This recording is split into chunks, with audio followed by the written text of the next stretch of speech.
మన తండ్రి అయిన దేవుని నుండి ప్రభువైన యేసుక్రీస్తు నుండి కృపయు సమాధానము మీకు కలుగును గాక. ఆమేన్. దయచేసి సంగమంతా కూర్చోండి. మనవి దేవుని ప్రశస్త నామానికి మహిమ కలుగును గాక.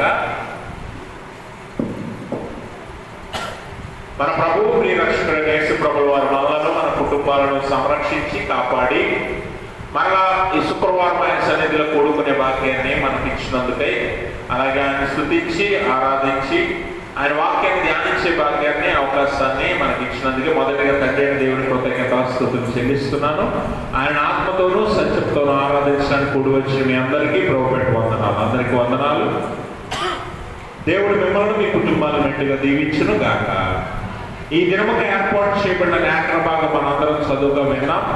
142వ సంకీర్తన 1 నుంచి 7 వరకు ఉన్న లేఖన భాగం, అనగా ఈ 142వ సంకీర్తన అంతటినీ ఈరోజు మనం ధ్యానించడానికి దేవుడిచ్చిన అవకాశాన్ని బట్టి మరొకసారి కృతజ్ఞతలు చెల్లిస్తూ ఉన్నాను. అయితే ఈ 142వ సంకీర్తనని దావీదు రచించినట్లుగా మనం చూస్తాం. అయితే దావీదు ఎక్కడి నుండి ఈ కీర్తన రచించాడు అని అంటే, ఆ పైన చిన్న మాటల్లో రాయబడి ఉంది, గుహలో ఉన్నప్పుడు దావీదు చేసిన ప్రార్థన, కింద దైవ ధ్యానము, అంటే దేవుణ్ణి ధ్యానిస్తూ దావీదు గుహలో చేసిన ప్రార్థనగా ఈ 142వ సంకీర్తన చెప్పబడింది. అయితే మీరు గమనించవలసిన విషయం ఏంటంటే, దావీదు సౌలు నుంచి తప్పించుకోవడానికి, తన ప్రాణాన్ని కాపాడుకోవడానికి దావీదు చాలా చోట్ల దాక్కుని ఉండుట మనము ఇశ్రాయేలీయుల చరిత్రలో, ప్రత్యేకంగా సమూయేలు గ్రంథాల్లో మనం చూస్తాం. అయితే కొన్ని గుహల్లో కూడా దావీదు దాక్కోవాల్సి వచ్చింది. అయితే చరిత్రకారులు లేకపోతే బైబిల్ పండితులు చెప్పే మాట ఏంటంటే, గుహలో అనే మాట ఉంది కానీ అది ఏ గుహ అనేది తెలియదు. కాబట్టి ఒకవేళ దావీదు అదుల్లాము గుహలో ఉన్నప్పుడు రాసి ఉండొచ్చు, లేకపోతే ఎంగేది గుహలో ఉన్నప్పుడు దావీదు రాసి ఉండొచ్చు అని కొంతమంది పండితులు చెప్తారు. అంటే చరిత్రలో మనం చూస్తే దావీదు సౌలు నుంచి తప్పించుకోవడానికి పరిగెత్తినప్పుడు 1 సమూయేలు గ్రంథంలో మనం చూడొచ్చు. 22వ అధ్యాయము 1వ వచనం చదవండి. దావీదు అక్కడి నుండి బయలుదేరి చాలు అదుల్లాము గుహలోనికి ఎక్కడికి వెళ్ళిపోయాడంట దావీదు? అదుల్లాము గుహలోనికి. అంటే అదుల్లాము గుహలో కూడా దావీదు దాక్కున్నాడు. అలాగే 1 సమూయేలు గ్రంథమే 24వ అధ్యాయము 1వ వచనం చదవండి. సౌలు ఫిలిష్తీయులను తరుముట మాని తిరిగి రాగా, ఈ దావీదు ఎక్కడికి వెళ్ళిపోయాడు? ఎంగేది అరణ్యంలో కొంతకాలం దాక్కున్నాడు. అంటే ఇక్కడ ఎంగేది గుహ ఒకటి ఉంది, అలాగే అదుల్లాము గుహ ఒకటి ఉంది. ఈ 2 గుహల్లో ఏదో గుహలో ఉన్నప్పుడు దావీదు ఈ కీర్తన చేస్తున్నాడు. అయితే మనం గమనించవలసిన విషయం ఏంటంటే, గుహ అన్నప్పుడు గుహలో దాక్కోవడం అంటే గుహ ఎలా ఉంటుంది? గుహ చాలా కష్టంగా, క్లిష్టంగా, వాస్తవానికి చెప్పాలంటే చీకటిగా, కొంచెం భయంకరంగా కూడా ఉంటుంది కదా. అంటే దావీదు అక్కడ కొన్ని దినాలు ఉండాల్సి వచ్చినప్పుడు అంటే ఎంత కష్టమైన పరిస్థితి, ఎంత క్లిష్టమైన పరిస్థితి ఒకసారి ఆలోచించేయండి. ఈ కీర్తన మనకు నేర్పుతున్న పాఠం ఏంటంటే, మన ఆత్మీయ జీవితాల్లో కానివ్వచ్చు, వ్యక్తిగత జీవితాల్లో కానివ్వచ్చు, కుటుంబ జీవితాల్లో కావచ్చు, ఇలాంటి చీకటి దినాలు కొన్ని ఉంటాయి, ఇలాంటి శ్రమ దినాలు కొన్ని ఉంటాయి, కష్టపడవలసిన దినాలు, లేకపోతే మన కష్టము, శ్రమ, ఇబ్బంది, ఇరుకు, కన్నీరు వచ్చిన దినాలు కొన్ని ఉంటాయి.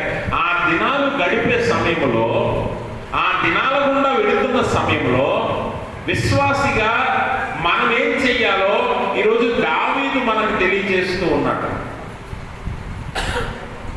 ఎందుకనంటే దావీదుని ఒక గొర్రెల కాపరిగా చూసాం, యెష్షయి కుమారునిగా చూసాం. సమూయేలు ప్రవక్త ద్వారా దేవుడు దావీదుని రాజుగా, ఇశ్రాయేలీయుల మీద రాజుగా అభిషేకించడం చూసాం. కానీ దావీదు జీవితంలో కూడా శ్రమలను మనం ఇక్కడ చూస్తూ ఉన్నాం. దావీదు కూడా ప్రాణభయంతో సౌలు దగ్గర నుంచి పరిగెత్తుకొని తన ప్రాణాన్ని కాపాడుకోవటానికి దాక్కునుండటం మనం చూస్తున్నాం. ఇదే సౌలు ఎదుట, ఇదే సైన్యం ఎదుట, ఇదే ఇశ్రాయేలీయుల ఎదుట ఇదే దావీదు గొలియాతు వంటి గొప్ప శత్రువుని చంపిన సందర్భాన్ని మనం చూసాం. కానీ ఇప్పుడేమో ఇదే యుద్ధ వీరుడు, ఇదే గొప్ప శక్తిశాలి దావీదు తన ప్రాణం చేతిలో పెట్టుకుని పరిగెడుతున్నాడు. అంటే మనం గమనించవలసిన విషయం ఏంటంటే, విశ్వాస జీవితంలో ఆ ఎత్తు పల్లాలు మన జీవితంలో ఎదురవుతుంటాయి. కొన్నిసార్లు ఉన్నతంగా ఉండొచ్చు, కొన్నిసార్లు కిందకు వెళ్ళవచ్చు కదా. అందుకనే మనము కష్ట సమయంలో, చీకటి దినాలు వచ్చినప్పుడు, శ్రమ దినాలు వచ్చినప్పుడు, లేకపోతే బాధ వచ్చినప్పుడు, దుఃఖం వచ్చినప్పుడు, కన్నీరు వచ్చినప్పుడు, లేకపోతే ప్రాణభయం వచ్చినప్పుడు, కొన్నిసార్లు మనము అనారోగ్య సమస్యలు ఎదుర్కొంటాం, ఆర్థిక ఇబ్బందులు ఎదుర్కొంటాం, కుటుంబాల్లో వివాదాలు ఎదుర్కొంటాం, బంధువుల నుంచి లేకపోతే రక్త సంబంధుల నుంచి మనం ఎడబాటును ఎదుర్కోవాల్సి వస్తుంది. ఇలాంటి చీకటి దినాలు కూడా మనం వెళ్తున్నప్పుడు దావీదు మనకు నేర్పిన ఈ పాఠము మనం జ్ఞాపకం చేసుకోవాలి. అందుకనే మొదటి వచనంలోనే దావీదు ఏమంటున్నాడంటే, నేను ఎలుగెత్తి యెహోవాకు మొరలిడుచున్నాను, ఎలుగెత్తి యెహోవాను బతిమాలు కొనుచున్నాను. మీరు గమనించండి, it is a psalm of lamentation. అంటే ఇది ఒక విలాప కీర్తన. విలాప కీర్తన అంటే ఏంటి? విలాప వాక్యాల గ్రంథం చూసాం కదా. విలాపం అంటే ఏంటంటే ఏడవటం, దుఃఖించటం, కన్నీరు కార్చటం. మనము ఇక్కడ ప్రారంభంలోనే పైన హెడ్డింగ్ ఏం చదివాం? గుహలో దావీదు దేవుడికి చేసిన ప్రార్థన అన్నాం. మనం ప్రార్థన ఇప్పుడు ఎలా చేస్తాం? చాలాసార్లు మన ప్రార్థన ఆలయంలో కానివ్వండి, వ్యక్తిగతంగా ఇంట్లో కానివ్వండి, గదిలో కానివ్వండి, మన ప్రార్థనలు మన వరకే ఉంటాయి. మన మాట కూడా ఎవరికి వినిపించదు. కానీ ఇక్కడ దావీదు చేస్తున్న ప్రార్థన ఎలా ఉందంటే, ఎలుగెత్తి చేసే ప్రార్థన. అంటే ఎలుగెత్తి అనే మాటకు అర్థం ఏంటంటే కేకలు వేస్తూ, మొర్ర పెడుతూ, ఏడుస్తూ చేసిన ప్రార్థన ఇది. అందుకనే లామెంటేషన్ అన్నారు దీన్ని. విలాపము. విలాపం అంటే దుఃఖించడం, ఏడవటం, కన్నీరు కార్చడం, బాధపడటం. ఇలాంటి ప్రార్థన మన జీవితంలో కొన్నిసార్లు ఉండాలి. ఎందుకంటే ఇలాంటి శ్రమ దినాలు కూడా వెళ్ళినప్పుడు మన బాధను, దుఃఖాన్ని ఎవరితోనూ పంచుకోలేని పరిస్థితుల్లో మన బాధను వినటానికి, అర్థం చేసుకోవటానికి, సహాయం చేయటానికి ఎవరున్నారు? మన దేవుడు ఉన్నాడు. దేవునికి స్తోత్రం. కాబట్టి దావీదుకు తెలుసు దేవుడు ఎంత శక్తిమంతుడు. అందుకనే ఆ గుహలో దావీదు ఎలుగెత్తి దేవునికి మొరపెడుతున్నాడు, బతిమాలుకుంటున్నాడు. ఎందుకంటే ప్రాణభయం ఉంది, ప్రాణభయం ఉంది. తన చుట్టూ శత్రువులు కాపు కాసి ఉన్నారు, ఉరి వంటి ఉన్నారు. కాబట్టి అలాంటి క్లిష్ట పరిస్థితుల్లో దావీదు దేవునికి చేస్తున్న ఈ మొరను మనం జ్ఞాపకం చేసుకోవాలి. ఎందుకంటే మన జీవితాల్లో మానవ సహాయము అందనప్పుడు, మానవ సహాయం పనిచేయనప్పుడు మనకు ఒకే ఒక సహాయం దేవుడు అన్న సంగతి మనం అర్థం చేసుకోవాలి. దావీదు గొప్ప యుద్ధ వీరుడై ఉండి శత్రువులను ఆయన చాలాసార్లు తరిమిన వాడై ఉండి కూడా ఈరోజు తన ప్రాణభయంతో దాక్కోవాల్సి వచ్చిందంటే, మనిషి జీవితంలో ఒక ఉన్నతమైన స్థితిలో ఉన్నప్పుడు మనము అతిశయపడకూడదని లేఖనం అందుకే చెప్తుంది. ఎందుకంటే ఒక్కొక్క స్థితిగతులు మారిపోతూ ఉంటాయి, క్షణాల్లో మన బతుకులు మారిపోతూ ఉంటాయి. అందుకని ఎప్పుడు కూడా మనం దేవుని మీద ఆధారపడి ముందుకెళ్ళాలి. అంత గొప్ప రాజుగా ఉండి, లేకపోతే యుద్ధ వీరుడిగా ఉన్న దావీదు అప్పుడు దేవుని మీద ఆధారపడ్డాడు, ఇప్పుడు కూడా ప్రాణభయంతో పరిగెత్తాల్సి వచ్చినప్పుడు కూడా దేవుని మీద ఆధారపడ్డాడు. కాబట్టి ఈ కీర్తన ద్వారా దావీదు మనకు నేర్పుతున్న పాఠం ఏంటి అని అంటే, మొట్టమొదటిగా మనము దేవునికి యథార్థమైన ప్రార్థన చేయవలసి ఉంది. ఎలాంటి ప్రార్థన? యథార్థమైన ప్రార్థన, ముఖస్తుతి ప్రార్థన కాదట. యథార్థమైన ప్రార్థన దేవునికి చేయాలి. దావీదు ఇప్పుడు చేస్తుంది అదే. అందుకనే నేను ఎలుగెత్తి మొరపెట్టుచున్నాను, నేను ఎలుగెత్తి బ్రతిమాలుకొనుచున్నాను అని అంటాడు దావీదు. అంటే తన కేకలతో, ఏడుపుతో, దుఃఖంతో చీకటి గుహలో దావీదు కేకలు వేసి ప్రార్థన చేస్తూ ఉన్నాడు. అంటే ఎంత దుఃఖంలో, బాధలో ఉండి కష్టంలో ఉన్నాడో మరి అంత గట్టిగా దేవునికి మొరపెడుతున్నాడు. ఎలాగంటే యథార్థముగా అంట. అందుకని మనం చూస్తే 2వ వచనంలో అంటాడు, బహు వినయముగా ఆయన సన్నిధిని నేను మొరపెట్టుచున్నాను, నాకు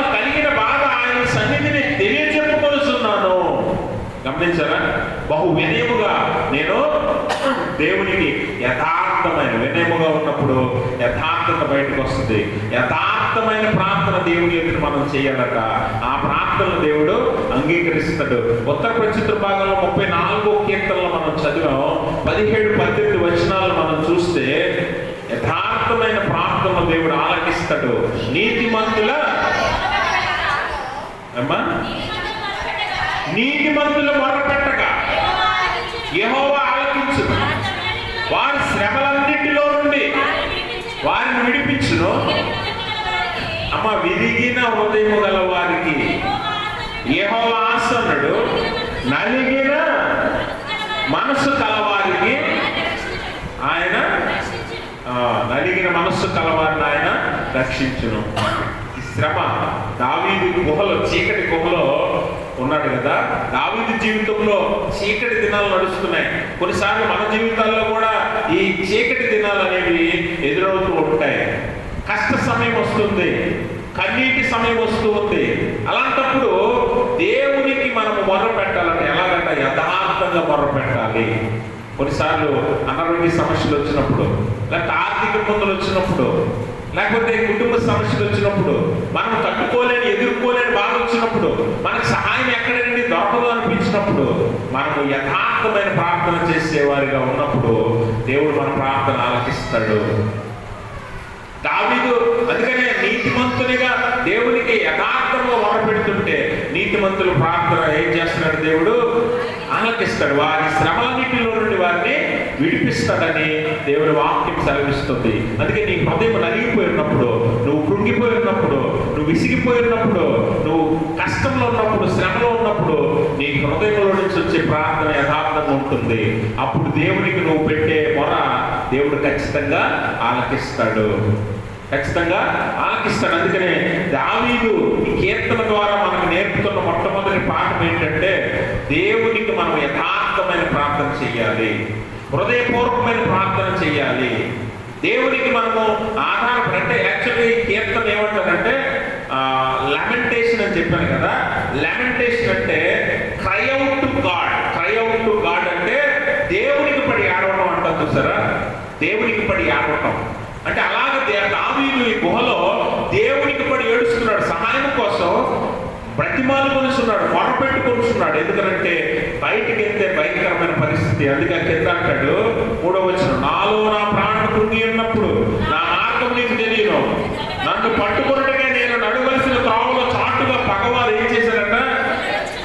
ఊరి ఒడ్డుని ఉన్నారు. అంటే దావీదు కనిపిస్తే తన ప్రాణం పోయే పరిస్థితిలో ఉన్నాడు. అంటే ముందుకి వెనక్కి ఎటు కదలలేని పరిస్థితిలో దావీదు ఉన్నాడు. ఇలాంటప్పుడు దుఃఖము తప్ప ఏమొస్తుంది? కొన్నిసార్లు మనం కూడా ఎలాంటి పరిస్థితులు ఎదుర్కొంటాం, ఎలాంటి పరిస్థితులు ఎదుర్కొంటాం. అలాంటప్పుడు మనుషుల సహాయం ఏది దొరకదు, మనుషుల సహాయం చేయటానికి ఎవరు ముందుకు రారు. అలాంటి పరిస్థితుల్లో దేవుడు మాత్రమే నీ ఆధారం ఉన్న సంగతి మనం జ్ఞాపకం చేసుకోవాలి. అందుకనే దావీదు దేవుడికి యథార్థంగా వినయముగా ప్రార్థన చేస్తున్నాడు, మొరపెట్టుకుంటున్నాడట. దేవుడు నలిగిపోయిన, లేకపోతే విరిగి నలిగిన హృదయాలకు సమీపంగా ఆయన ఉంటాడు. కాబట్టి గమనించండి, మొట్టమొదటిగా నువ్వు నేర్చుకోవాల్సిన పాఠం ఏంటో తెలుసా? నువ్వు శ్రమల్లో ఉన్నప్పుడు మనుషుల వైపు చూడటం కాదు, దేవుని వైపు చూసి నువ్వు దేవునికి ఎలుగెత్తి మొరపెట్టాలి, ఎలుగెత్తి బ్రతిమాలుకోవాలి, ప్రార్థన చేయాలి. అప్పుడు దేవుడు నీ వైపు చూస్తాడు. రెండవది, దేవుని జ్ఞానం మీద, దేవుని శక్తి మీద నీకు నమ్మకం ఉండాలి. చాలాసార్లు మనం నమ్మకం లేని ప్రార్థనలు చేస్తాం, ముఖస్తుతి ప్రార్థనలు చేస్తాం. మన ప్రార్థనలు పేరుకి మాటలకే చక్కగా ఉంటాయి, కానీ దేవుడికి నిజంగా మనం మొరపెట్టం, నిజంగా మనము మొరపెట్టం. దేవుని శక్తి మీద, దేవుని జ్ఞానం మీద మనం ఆధారపడి నమ్మకం కలిగి ప్రార్థన చేయాలి. దావీదు ఎలాంటి పరిస్థితిలో ఉన్నాడు? బయటికి వెళితే, అసలు దావీదు కనిపిస్తే ప్రాణం పోయే పరిస్థితిలో ఉన్నా దావీదు పారిపోవడానికి ప్రయత్నం చేయట్లేదు, లేకపోతే తిరిగి ఎదిరించడానికి యుద్ధం చేయడానికి ప్రయత్నం చేయట్లేదు. కానీ దావీదు దేవుని మీద నమ్మకంతో మోకరించి ఎలుగెత్తి కేకలు వేస్తూ దేవునికి మొరపెడుతున్నాడు కన్నీటితో. అంటే ఎంత విశ్వాసము, నమ్మకం దావీదుకు ఉండాలి దేవుని మీద. ఎందుకంటే దేవుడు ఎలాంటి వాడంటే సమస్తము దేవునికి సాధ్యమే, దేవుడు సమర్థుడు కనుక, దేవుడు ఏ స్థితిగతులైనా మార్చగలడు కనుక ఆ నమ్మకంతో దావీదు ప్రార్థన చేస్తున్నాడు. అందుకనే మనం గమనించాలి, మనం ప్రార్థన చేసేటప్పుడు లేదా మనము దేవునికి మొరపెట్టేటప్పుడు దేవుని మీద, దేవుని జ్ఞానం మీద, దేవుని శక్తి మీద మనం సంపూర్ణమైన నమ్మకము, విశ్వాసము కలిగి ఉండాలి. ఆ విశ్వాసము, నమ్మకంతోనే మనము ప్రార్థన చెయ్యాలి, యథార్థమైన ప్రార్థన చెయ్యాలి. అందుకనే అక్కడ మనం చూసినట్లయితే 3వ వచనం అంటారు కదా, నాలో నా ప్రాణము కుంగి ఉన్నప్పుడు నా మార్గము నీకు తెలియను అంటాడు. నా మార్గము నీకు తెలియను అంటే దేవుడు ఆ జ్ఞానము కలిగి ఉన్నాడు. మనం అందుకనే చాలాసార్లు గమనించాలి, మన కష్టంలో ఉన్నప్పుడు, శ్రమలో ఉన్నప్పుడు మనము దేవుని మీద ఆధారపడటము మర్చిపోతాం, దేవుని మీద నమ్మకాన్ని కోల్పోతాం, విశ్వాసాన్ని కోల్పోతాం. చాలాసార్లు ఏమనుకుంటాడు, మనకేంటికి శ్రమ వచ్చింది, నాకేంటికి కష్టం వచ్చిందని మనము బాధపడుతూ ఉంటాం. కానీ మన స్థితిగతులు ఏంటో దేవుడికి తెలుసు. దావీదు ఇప్పుడు ఎక్కడున్నాడో దేవుడికి తెలుసు. దావీదు చీకటి గుహలో కుంగిపోయి విరిగి నలిగిన హృదయంతో ఉన్నాడని, తనకు సహాయం కావాలని దేవుడికి తెలుసు. దావీదు కూడా ఒకటి తెలిసి ఏంటో తెలుసా, దేవుడు శక్తిమంతుడు, సమర్థుడు, దేవుడు నా సమస్యలన్నీ ఎరిగిన జ్ఞాని అని దావీదుకు తెలుసు. అందుకనే ధైర్యముగా దుఃఖంలో ఉన్న, బాధలో ఉన్న తన విశ్వాసాన్ని, నమ్మకాన్ని కోల్పోకుండా దేవునికి ప్రార్థన చేస్తున్నాడు. దేవునికి స్తోత్రం. దుఃఖంలో, బాధలో ఉన్నప్పుడు మనం ప్రార్థన విశ్వాసంతో చేయలేము. కానీ దావీదు నేర్పుతున్న పాఠం ఏంటో తెలుసా, కన్నీరు వచ్చినా, దుఃఖం వచ్చినా, చీకటి దినాలు కూడా నువ్వు వెళ్ళినా విశ్వాసం కోల్పోకుండా, నమ్మకం పోగొట్టుకోకుండా నువ్వు ప్రార్థన చెయ్యాలి. నువ్వు ప్రార్థన చేయాలి. నా ప్రాణం నాలో ఉంగిపోయినప్పుడు నేను నీకు మొరపెడితే నీవు నా మార్గాలు నీకు తెలియను అని అంటాడు దావీదు. అంటే ఎంత నమ్మకంతో ప్రార్థన చేస్తున్నాడో చూడండి, ఎంత విశ్వాసంతో ప్రార్థన చేస్తున్నాడో చూడండి. అందుకే దేవుని మీద ఆధారపడి, దేవుని మీద నమ్మకంతో మనం చేయాలి. అందుకే 139వ కీర్తనలో మనం చూస్తే 3వ వచనం ఒకసారి చదువుతాం. నా నడకను నా పడకను నీ పరిశీలన చేసి ఉన్నావు, నా చర్యలన్నింటినీ నీవు బాగుగా తెలుసుకొని ఉన్నావు. యెహోవా మాట నా నాలుకకు రాకమునిపే అది నీకు పూర్తిగా తెలిసి ఉన్నది. వెనుకను ముందును నీవు నన్ను ఆవరించి ఉన్నావు, నీ చేయి నా మీద ఉంచి ఉన్నావు. గమనించండి, జ్ఞాని అని దేవుని జ్ఞానం ఎంత గొప్పదంటే, ఆయన మన ముందు, వెనుక, మన పైన, కింద ఆవరించున్నాడట. మనం మాట్లాడక మునిపే మన మాటలేంటో ఆయనకు తెలుసట. అలాగే మన స్థితిగతులు ఏంటో, మన నడక, పడక, పని, క్రియ, ఆలోచన, తలంతో అన్నీ ఆయన ఎరుగున్నాడు. అంత గొప్ప జ్ఞాని. ఇప్పుడు దావీదు గుహలో ఉన్నాడని దేవునికి తెలియదా? దావీదు చుట్టూ ఊరి ఒడి ఉన్నదని దేవునికి తెలియదా? దావీదు చుట్టూ శత్రువులు చుట్టుముట్టారని దేవునికి తెలియదా? ఈరోజు నీ చుట్టూ కూడా ఎలాంటి ప్రమాదకరమైన పరిస్థితులు ఉన్నాయో, నీ చుట్టూ ఎలాంటి ప్రమాదాలు ఉన్నాయో, అపవాది నీ చుట్టూ ఎలాంటి ఊరి ఒడ్డి ఉన్నాడో దేవునికి తెలియదా? అందుకనే నువ్వు ప్రార్థన చేసి దేవునికి మొరపెట్టి దేవుని మీద నమ్మకం, విశ్వాసంతో ముందుకెళ్ళినప్పుడు నీ చుట్టూ ఉన్న మార్గాలన్నీ దేవుడు సరళం చేస్తాడు. దేవునికి స్తోత్రం. అందుకని ఆయన జ్ఞానమును, ఆయన శక్తిని నువ్వు సంపూర్ణంగా నమ్మాలి. చాలాసార్లు మనం నమ్మకం లేని ప్రార్థన చేస్తాం. అందుకే మన ప్రార్థనకు సమాధానం దొరకదు. అందుకే మన ప్రార్థనలకు దేవుడు సమాధానం ఇవ్వడు. ఎందుకంటే మనం దేవుని విశ్వాసంతోనూ నమ్మకంతోనూ ప్రార్థన చేయలేము. మన విశ్వాసం ఎంత బలమైందో అంత గొప్ప కార్యం త్వరగా మనము చూడగలుగుతాం. విశ్వాసంతో, నమ్మకంతో మనం ప్రార్థన చేస్తేనే కార్యాలను మనం చూడగలం. దావీదు ఆ నమ్మకాన్ని, విశ్వాసాన్ని దేవుడి మీద ఉంచాడు. దేవుడు అన్ని ఎరిగిన జ్ఞాని, సర్వజ్ఞాని. కాబట్టి ఆయన నా స్థితి ఏంటో ఆయన ముందే చూస్తున్నాడు కనుక నేను ఆయన మీద నమ్మకంతో నేను ప్రార్థన చేస్తున్నానని నీ ప్రార్థన నువ్వు చెయ్యాలి. నామకార్థంగా ముఖస్థుతి ప్రార్థన కాదు, విశ్వాసం లేని ప్రార్థన కాదు, నమ్మకం లేని ప్రార్థన కాదు నువ్వు చేసేది. అలా ఖచ్చితమైన ప్రార్థన, నమ్మకంతో, విశ్వాసంతో నువ్వు చేసినప్పుడు దేవుడు ఖచ్చితంగా నీ ప్రార్థనను ఆలకిస్తాడు అని దేవుడి వాక్యం ద్వారా, దావీదు జీవితం ద్వారా మనకు నేర్పిస్తూ ఉన్నాడు. అందుకనే దావీదు, నేను ఇందాక చెప్పినట్లుగా, దావీదు యుద్ధవీరుడు అవ్వచ్చు, గొప్ప శత్రువైన గొలియాతుని చంపినవాడు అవ్వచ్చు, లేకపోతే రాజు అవ్వచ్చు, ఇంకేదైనా అవ్వచ్చు. కానీ దావీదు తన సొంత శక్తి మీద ఆధారపడట్లేదు. దేవుడి జ్ఞానం మీద ఆధారపడుతున్నాడు, దేవుడి సామర్థ్యం మీద ఆధారపడుతున్నాడు, దేవుడి శక్తి మీద ఆధారపడుతున్నాడు. అందుకే సామెతలు 3:5-6 వచనాల్లో అంటాడు, నీ స్వబుద్ధిని ఆధారం చేసుకొనక నీ పూర్ణ హృదయంతోనూ యెహోవా యందు నమ్మకం ఉంచుము, నీ ప్రవర్తన అంతటి యందు ఆయన అధికారంలో ఒప్పుకొనుము. ఎవరి మీద నమ్మకం ఉంచాలంట? నీ స్వబుద్ధిని ఆధారం చేసుకోకు. ఎంతమంది శత్రువులు నన్ను చుట్టేసరే ఇప్పుడు నేను వీళ్ళ నుంచి తప్పించుకోవటం అసాధ్యమని నీకు అనిపించవచ్చు, కానీ దేవుడు దాన్ని సాధ్యపరచగలడన్న సంగతి నీకు తెలియదు. అందుకే ఆయన మీద నమ్మకం ఉంచు. నీ పూర్ణ హృదయంతో ఆయన మీద నువ్వేం చేయాలంట? నమ్మకం ఉంచాలి. మనం అనుకుంటాం కదా, దావీదుని వెంబడిస్తున్నాడు సౌలు సైన్యము, సౌలు దావీదుని చంపడానికి చూస్తున్నారండి. 10 మంది 20 మంది వెళ్ళారు అనుకుంటున్నారా? ఒకసారి మనము మొదటి సమూయేలు గ్రంథము 22వ అధ్యాయము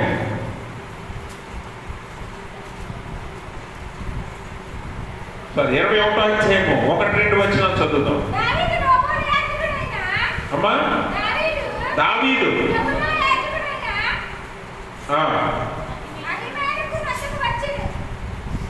22:1 వచనం నుంచి చదవన్నా. దావీదు అక్కడ నుండి బయలుదేరి అదుల్లాము గుహలోనికి తప్పించుకొని పోగా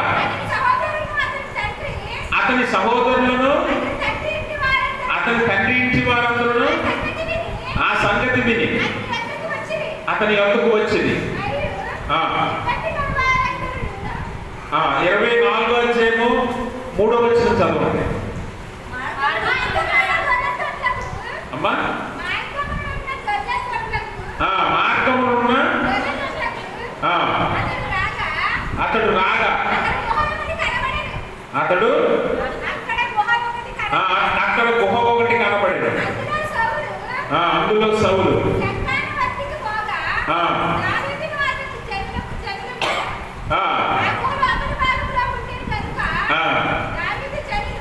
దావీదు జనుడు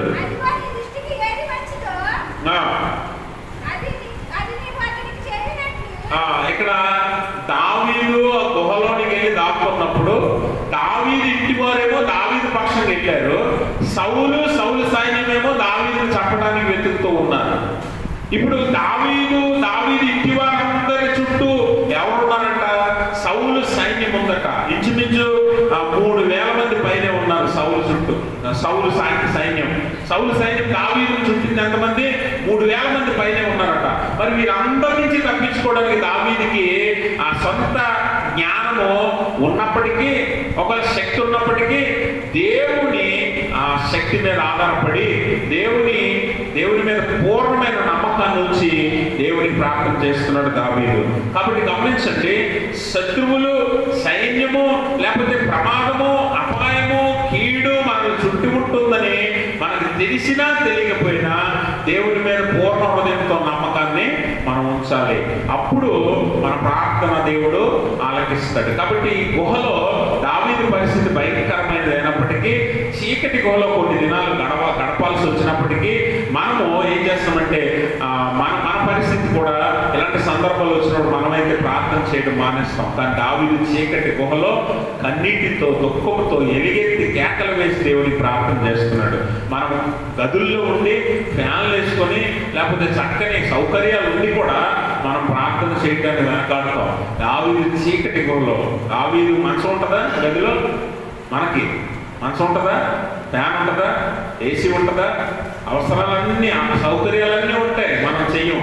కానీ దావీదు చీకటి గుహలో, రాళ్ల మధ్యలో, భయంకరమైన దుర్వాసన మధ్యలో దాక్కుని ప్రాణభయంతో బాధపడుతూ, భయపడుతూ ప్రార్థన చేస్తున్నాడు. అందుకని గమనించండి, దేవుడి మీద నమ్మకం ఉంచినప్పుడు దేవుడు ఎలాంటి పరిస్థితుల్లో మనల్ని తప్పిస్తాడట? ప్రాణ పరిస్థితిలో, వేటగాని ఊరిలో నుండి మనల్ని తప్పిస్తాడు, భయంకరమైన రోగం నుండి మనల్ని తప్పిస్తాడు, లేకపోతే ప్రాణాపాయం నుండి తప్పిస్తాడు, మన బాధ ఏదైనా, దుఃఖం ఏదైనా, శ్రమ ఏదైనా వాటన్నిటి నుంచి కూడా తప్పిస్తాడు. అలాంటి స్థితిలో దావీదు ఉన్నాడు. కానీ దావీదు నమ్మకము, విశ్వాసం ఎవరి మీదట? దేవుని మీద. ఈరోజు విశ్వాసిగా నువ్వు నేర్చుకోవాల్సిన పాఠం ఏంటంటే, దేవుని మీద సంపూర్ణమైన నమ్మకం ఉండాలి. అప్పుడు నీ ప్రార్థన దేవుని పాద సన్నిధి చేరుతుంది. 3వ విషయం ఏంటంటే, మన సమస్యను దేవుడికి మనమే చెప్పాలి. మన సమస్యను దేవుడికి మనమే చెప్పాలి. చాలాసార్లు మన స్థితి ఏంటో, మన గతి ఏంటో, మన పరిస్థితి ఏంటో దేవుడికి తెలుసు. అయినప్పటికీ దేవుడు ఎందుకు కొన్నిసార్లు కార్యం చేయటానికి ఎదురు చూస్తాడంటే, దేవునికి కావాల్సింది ఏంటంటే నీకు నువ్వుగా మొరపెట్టాలి. మనము చాలాసార్లు ఏమనుకుంటామంటే, మన పక్షంగా దైవజనులు ప్రార్థన చేయొచ్చు, మన పక్షంగా కుటుంబం ప్రార్థన చేయొచ్చు, మన పక్షంగా సంఘం ప్రార్థన చేయొచ్చు, మన పక్షంగా ఎంతమంది ప్రార్థన చేసినా నువ్వు అడిగితే వేరుగా ఉంటుంది. దేవుడికి స్తోత్రం. నువ్వు అడగాలని దేవుడు కోరుకుంటున్నాడు, నువ్వు ప్రార్థించాలని దేవుడు కోరుకుంటున్నాడు, నీ సమస్యను నువ్వే దేవుడి ఎదురు పెట్టాలని కోరుకుంటున్నాడు. అందుకే కదా మరి అన్న గొడ్రాలు అయినప్పటికీ అన్న భర్త కూడా బాధపడుతున్నాడు, అన్న కుటుంబ సభ్యులు బాధపడుతున్నారు, అన్నకి స్నేహితులైనటువంటి వారు బాధపడుతున్నారు, అందరూ చేసి ఉండొచ్చు ప్రార్థన. కానీ అన్న ప్రత్యేకంగా దేవుడి సన్నిధికి వెళ్ళి మోకరించినప్పుడు అన్న విజ్ఞాపన దేవుడు విన్నాడు. దేవుడికి స్తోత్రం. ఈరోజు దావీదు మనకు నేర్పుతున్న పాఠం కూడా అదే. నీ సమస్య ఏంటో నువ్వే దేవుడికి చెప్పాలి. నీ పక్షం ఎంతమంది చెప్పినా నువ్వు చెప్పటం వేరు. అది దేవునికి ఇష్టం. నీ హృదయాన్ని తెరిచి, నీ హృదయాన్ని కుమ్మరించి దేవుని ఎదుట నువ్వు మొరపెట్టుట దేవుడు ఇష్టపడతాడు. అందుకని దావీదు ఏం చేస్తున్నాడట, తన సమస్యను దావీదు దేవునికి తెలియజేస్తున్నాడు. తన బలహీనత ఏంటో, తన కష్టమేంటో, తన ఇబ్బంది ఏంటో దేవునికి దావీదే చెప్పుకుంటున్నాడు. దావీదు దేవునికి ప్రార్థన చేస్తూ అతని పరిస్థితి ఏంటో చెప్తున్నాడు. నా పరిస్థితి ఏంటంటే చూడండి 3వ వచనంలో, నన్ను పట్టుకొనుటనే నేను నడవలసిన త్రోవలో చాటుగా పగవారు ఉరినొట్టుచున్నారు. నా కుడి ప్రక్కను నిదానించి చూడుము. నన్ను ఎరిగిన వాడు ఒకడును నాకు లేకపోయిను, ఆశ్రయం ఏది నాకు దొరకలేదు. నా ఎడల జాలిపడివాడు.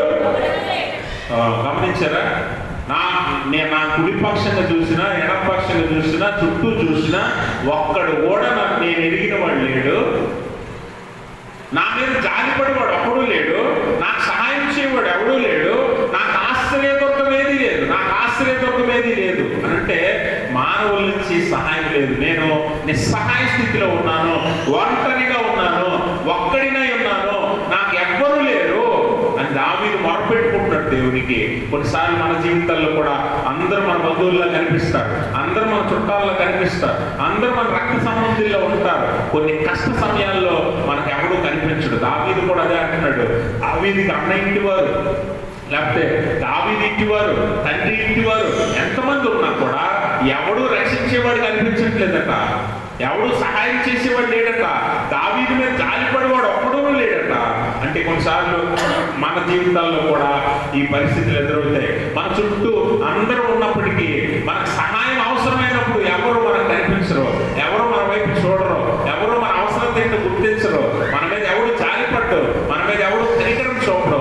అలాంటి స్థితిలో కూడా దావీదు దేవుని మీద ఆధారపడుతున్నాడు. తన పరిస్థితిని దేవునికి వివరించుకుంటున్నాడు. నా చుట్టూ చూస్తే, నా కుడి పక్షంగా చూస్తే నేను ఎరిగిన వాడు ఒక్కడును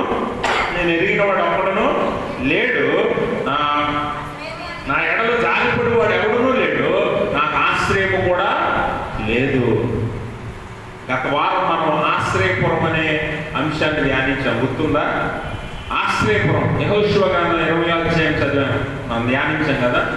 ఆశ్రయపురం అంటే ఏంటంట, ఒకడు ప్రాణాపాయ స్థితిలో ఉన్నప్పుడు పరిగెత్తుకుని ఆ పట్టణంలో దాక్కోవడం, తన ప్రాణాన్ని కాపాడుకోవడం, ఏ పాపం చేయకుండా. ఒకవేళ తన ప్రాణానికి హాని వస్తే ఈ ఆశ్రయపురాల్లో ఏదో ఒక పురానికి వెళ్ళి పారిపోయి ప్రాణాన్ని కాపాడుకోవాలి. అదే కదా ఇశ్రాయేలీయులకు దేవుడు పెట్టిన కట్టడ. అలాంటి ఆశ్రయపురం కూడా దావీదుకి కనిపించట్లేదు దగ్గరలో. ఈ గుహల నుంచి చూస్తే పారిపోవడానికి ఏ ఆశ్రయపురం లేదట. కుడిపక్షంగా చూస్తే ఒక్కడు కూడా ఆయన ఎరిగిన వాడు లేదట. ఎవడూ ఆయన మీద జాలిపడట్లేదట. ఆయన చంపడానికి ఉరిరొట్టిన వారనట అందరూ, ఆయన్ని చంపడానికి చూసేవారట అందరూ. ఇలాంటి పరిస్థితులు మన జీవితాల్లో చాలాసార్లు ఎదురవుతూ ఉంటాయి. అలాంటప్పుడు నీ ఆశ్రయపురం ఎవరట? కింద చదవండి 5వ వచనం అంటాడు, యెహోవా నీకే నేను మొరపెట్టుచున్నాను, నా ఆశ్రయదుర్గము నీవే, సజీవులు ఉన్న భూమి మీద నా స్వాస్థ్యము నీవే అని నేను అనుకుంటున్నాను. గమనించండి, దేవుడే. నువ్వే నాకు సమస్తము, నువ్వే నన్ను సజీవుల లెక్కలో ఉంచావు, నువ్వే నాకు ఆశ్రయపురము. నేను ఎప్పుడో చనిపోవలసింది, నేను ఎప్పుడో పాపంలో పడిపోవలసింది, నేను ఎప్పుడో అపవాది చేతిలో నలిగిపోవలసింది, కానీ నువ్వే నన్ను సజీవుల లెక్కలో ఉంచావు. దేవుడికి స్తోత్రం. ఈరోజు నువ్వు, నేను, మనము సజీవుల లెక్కలో ఉన్నామంటే కేవలము దేవుడే కారణము. అందుకే నీ ప్రార్థన, నీ మొర, నీ విన్నపము, నీ అవసరత, నీ సమస్య ఏదైనా కానీ దేవుని ఎదురు నువ్వే పెట్టాలి. నువ్వు చేస్తే ఆ ప్రార్థన అంగీకరించబడుతుంది. నీ పక్షంగా ఎవరైనా చేయొచ్చు, కానీ నువ్వు చేసినప్పుడు నీ ప్రార్థనకి బలం వస్తుంది. దేవుడు వినడానికి ఇష్టపడతాడు. తల్లిదండ్రుల దగ్గరికి మనం వెళ్తాం, లేకపోతే పిల్లలను మనం చూస్తాం తల్లిదండ్రులుగా. పిల్లలు భోజనం చేసే సమయం మనకు తెలుసు, నిద్రపోయే సమయం మనకు తెలుసు, ఆడుకునే సమయం మనకు తెలుసు, వారు ఏ సమయంలో ఏడుస్తారో కూడా మనకు తెలుసు తల్లిదండ్రులుగా. ఒకవేళ వాళ్ళకి ఆకలిస్తుంది, 12 గంటలకు భోజనం చేసే పిల్లలు 11:30కి నీ దగ్గరికి వచ్చి అమ్మ ఆకలి అంటే ఏం చేస్తావు? 12కి తింటావు కదా నువ్వు, 12 దాకా అంటావా? అయ్యో నా బిడ్డ ఆకలి అన్నాడే, ఇలాంటి బిడ్డకు వెంటనే ఆకలి తీర్చాలని నువ్వేం చేస్తావు? 11 సమయం చూడవు, సమయం పరిస్థితి ఏం చూడవు, భోజనం పెట్టడానికే ఇష్టపడతావు. దేవుడు కూడా అంతే. నీ సమస్య ఏంటో, నీ అక్కర ఏంటో నువ్వు వెళ్ళి అడిగినప్పుడు వెంటనే దేవుడు సమాధానంగా కార్యాలు చేస్తాడు. నువ్వు అడగటం వేరు. నీ పక్షంగా ఎంతమంది అడిగినా నువ్వు ప్రత్యేకంగా మోకరించి దేవుని యొక్క అడగటం వేరు. కాబట్టి నీ సమస్య ఏంటో మోకరించి దావీదులాగా ఎలుగెత్తి దేవుణ్ణి ఆరాధిస్తూ స్తుతిస్తూ నమ్మకంగా విశ్వాసంగా ఆయన అడగటం నేర్చుకో. ఖచ్చితంగా నీకు సమాధానం దేవుడు ఇస్తాడన్న సంగతి మనం జ్ఞాపకం చేసుకోవాలి. కాబట్టి గమనించండి ప్రభునందు ప్రియమైన దేవుని సంగమా, దేవుడు మన జీవితాల్లో ఆశ్రయపురంగా ఉన్నాడు, అవసరతలు తీర్చే దేవునిగా ఉన్నాడు, మన పక్షంగా నిలబడే దేవుడిగా ఉన్నాడు. దావీదు చుట్టూ ఎంతమంది ఉన్నా, దావీదుని చుట్టుముట్టిన మరణ పాశములు ఆయన దగ్గరకు వచ్చిన దేవుడు మన దావీదు పక్షంగా ఉన్నాడు. రామపత్రిక 8:31 అంటాడు కదా, ఇలాగుండగా ఏమందుము, దేవుడు మన పక్షంగా ఉండగా మనకు విరోధి ఎవడు? దేవుడు మన పక్షంగా ఉన్నాడు. అటువైపు సౌలు ఉండొచ్చు, సౌలు సైన్యం ఉండొచ్చు, ఎంతమంది అయినా ఉండొచ్చు, కానీ నీ పక్షంగా దేవుడు ఉన్నప్పుడు నీకెవడు కూడా విరోధిగా నిలవలేడు అన్న సంగతి మనం జ్ఞాపకం చేసుకోవాలి. అందుకనే దావీదు ఏం చేస్తున్నాడంటే దేవుడి మీద ఆధారపడుతున్నాడు, దేవుడికి మొరపెట్టుకుంటున్నాడు, దేవుడి మీద నమ్మి కూర్చాడు, దేవుడికి ఎలుగెత్తి మొరపెడుతున్నాడు, బతిమాలుకుంటున్నాడు. ఎందుకో తెలుసా? వీటన్నిటికీ సమర్థుడు దేవుడు ఒక్కడే. దేవుడికి స్తోత్రం. నీ జీవితంలో, మన జీవితాల్లో కష్ట సమయం, చీకటి సమయం వచ్చినప్పుడు మనకి ఏం చేయాలో పాల్పోలేని పరిస్థితుల్లో, అటు ఇటు వెళ్ళలేని పరిస్థితుల్లో మనం దేవుని మీద ఆధారపడి మొరపెట్టినప్పుడు దేవుడి సహాయం కూడా మనకు ఉంటాడు. అందుకనే దేవుని వాక్యంలో కీర్తనకాడు అంటాడు, కొండల తట్టు నా కన్నులు ఎత్తుచున్నాను, నాకు సహాయం ఎక్కడి నుండి వచ్చును? భూమి ఆకాశంలో సృజించిన యెహోవా నుండి కదా. యెహోవాయే నిజమైన సహాయకుడు. దావీదుకి ఆ ప్రాణ పరిస్థితి నుండి తప్పించి మరలా రాజుగా ఇశ్రాయేలీయుల మీద నిలబెట్టాడు. అందుకే చివరిగా 4వ మాటగా నువ్వు జ్ఞాపకం చేసుకోవాల్సింది, నేర్చుకోవాల్సింది ఏంటంటే దేవుని విడుదల యందు నిరీక్షణ ఉంచాలి. దేవుని విడుదల యందు నిరీక్షణ ఉంచాలి. ఈ నిరీక్షణ అనేది ఎలాంటిదంటే ఎదురుచూపు. నిరీక్షణ అంటే ఏంటి? ఎదురుచూపు ఎలా ఉండాలంటే బలమైన విశ్వాసం వల్ల కలిగిందై ఉండాలి.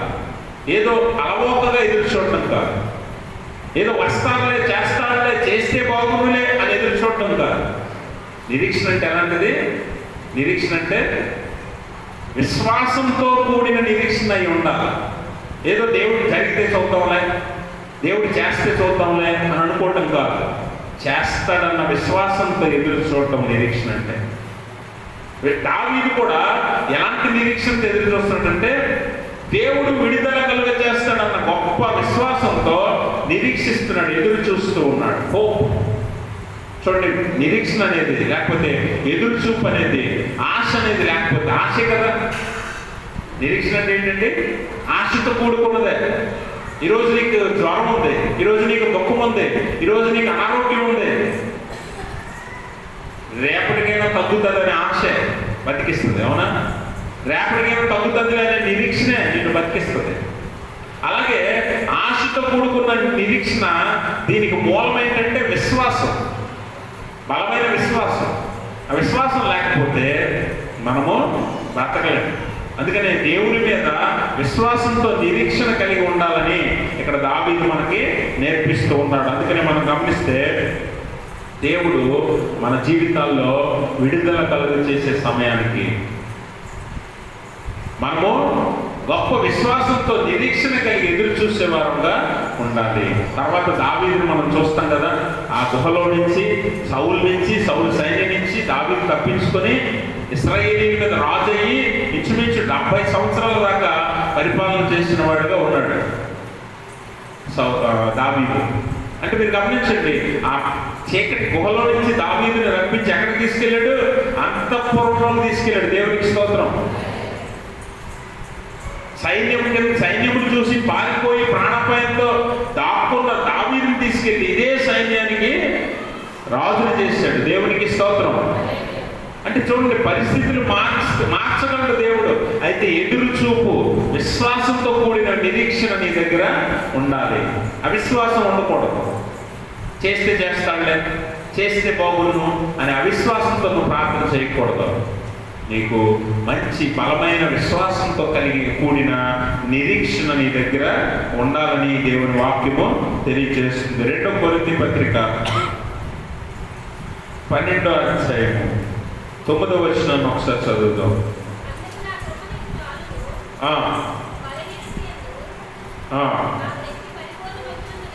బలహీనత ఏమవుతుందంట? దేవుని శక్తి పరిపూర్ణమవుతుందంట. ఇప్పుడు దావీదు బలహీనుడు, దావీదు ఒంటరి వాడు, దేవుడు దావీదు నలిగిన హృదయం కలిగిన వాడు, ఏమీ చేయలేని వాడు. ఒకవేళ దావీదు ఎదురుగా సౌలు కానీ లేకపోతే సౌలు సైన్యం కానీ ఎదురుగా వచ్చేస్తే దావీదు ఏమీ చేయలేడు, తన ప్రాణం పోగొట్టుకోవడం తప్ప. అలాంటి బలహీనతలో ఉన్న దావీదు దేని వల్ల శక్తి పొందుకున్నాడట? దేవుని శక్తి ద్వారా బలపరచబడ్డాడు. మరలా తిరిగి ఇశ్రాయేలీయులకు రాజుగా బయటకు వచ్చాడు. కాబట్టి గమనించండి, మనం కొన్నిసార్లు ఫలాలను చూస్తాం, జీవితంలో లోతులను చూస్తాం, కష్టాలను చూస్తాం, శ్రమలను చూస్తాం.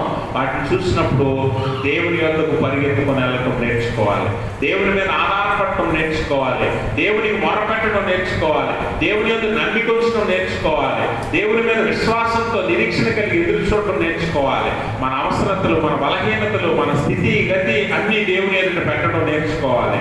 దావీదు అలా చెప్పి ఈరోజు దేవునికి హృదయానుసారుడయ్యాడు, దేవునికి ఇష్టడై ఉన్నాడు. మరి దేవుని అద్భుత ఆశ్చర్య కార్యాలను రుచి చూసిన వాడుగా దావీదు ఉన్నాడు. ఈ 142వ సంకీర్తన మనకు నేర్పుతున్న పాఠం ఏంటంటే, నీ ప్రార్థన యథార్థమైనదిగా, అవసరమైతే కన్నీటితో దుఃఖముతో ఎలుగెత్తి ప్రార్థన చేసేవానిగా నువ్వు ఉండాలి.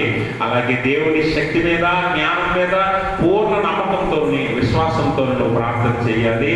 అలాగే నీ సమస్యను దేవుని ఎదుట నువ్వే చెప్పుకునే విశ్వాసిగా, దేవునికి దగ్గరగా ఉన్న విశ్వాసిగా నువ్వు ఉండాలి.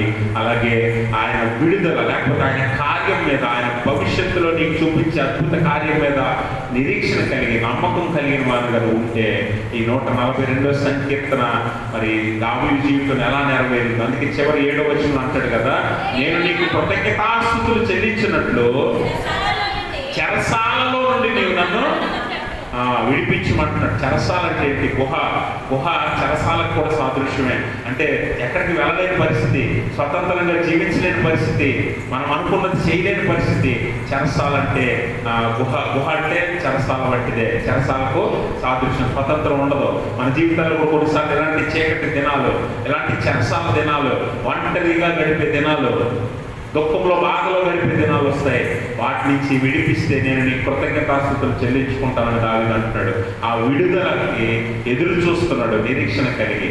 అంటే నిరీక్షణ కలవారమే, మంచి విశ్వాసముగా, దేవునికి మొరపెట్టేవారముగా, యథార్థమైన ప్రార్థన చేసేవారంగా మనం ఉన్నప్పుడు దేవుడు మన జీవితాల్లో అద్భుతాలను చేసి చూపిస్తాడు, మనల్ని హెచ్చించి ఉన్నతమైన స్థితిలో ఉంచుతాడు. అట్టి స్థితి దేవుడు తన పరిశుద్ధాత్మ ద్వారా మనందరికీ దయచేయుగాక. ఆమేన్. సమస్త జ్ఞానం ఇచ్చిన దేవుని సమాధానం యేసుక్రీస్తు వల్ల మీ హృదయంలో, మీ తలంపులకు కావలి ఉండును గాక. ఆమేన్.